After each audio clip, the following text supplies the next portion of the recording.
think President Trump is sensitive to accusations of spreading Russian disinformation. I believe he is pretty firm in what he believes in, and I don't think it's going to work, just to tell him that you are wrong. Everything we know about him is that if he never recognizes his mistakes.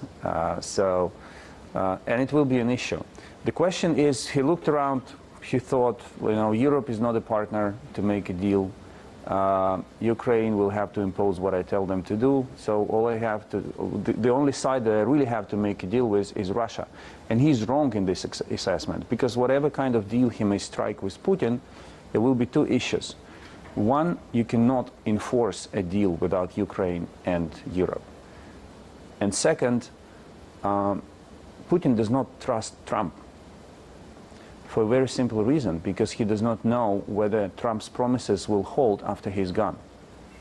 And he does not need a temporary solution. He knows that the best guarantee for him that Ukraine will not become a member of NATO is the non-existence of Ukraine.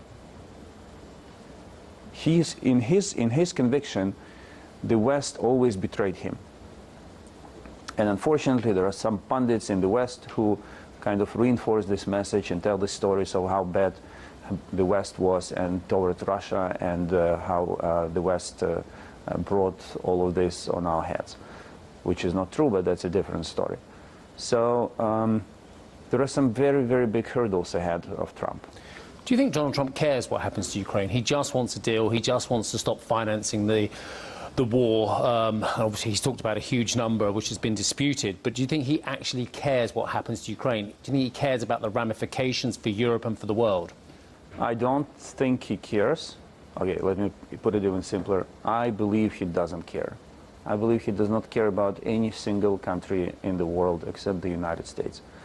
What really makes him feel kind of concerned is that Ukraine does not turn into his Afghanistan.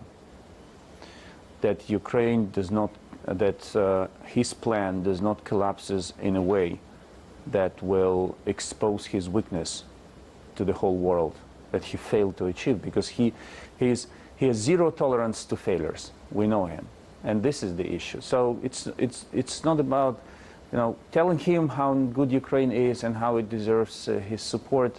Doesn't make sense, because that's not how he thinks.